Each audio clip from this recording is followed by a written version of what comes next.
अब तो भैया बारी महलों से चली है और महाराज के दरबार में पहुंची। जो करके महाराज रघुपति को प्रणाम किया है।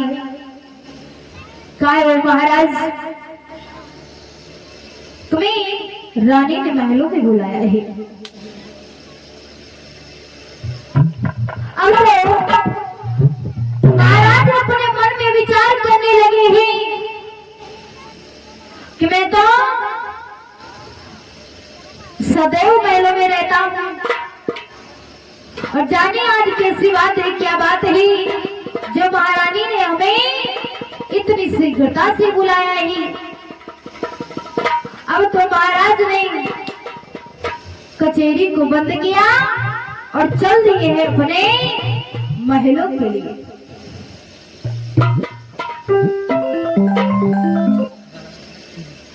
अब तो महाराज कचहरी को बंद करके चल करके धीरे धीरे जब अपने महलों में पहुंचे हैं तो महारानी बीच आंगन में बैठी है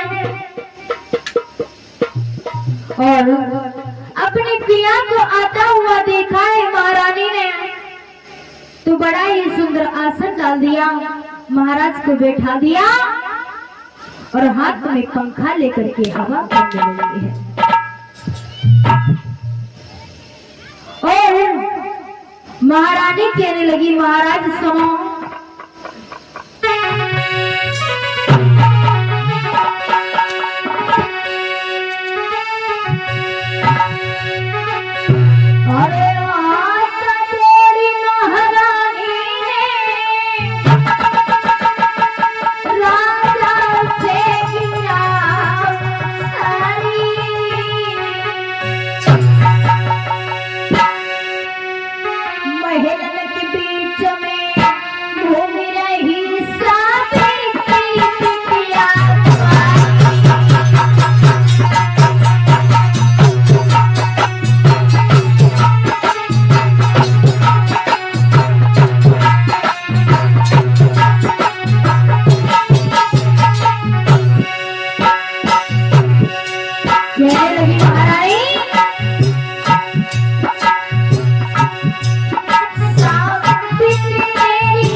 महारानी कहने लगी है कि महाराज बेटी की शादी कर दो, बेटी सावित्री शादी के लायक हो चुकी है।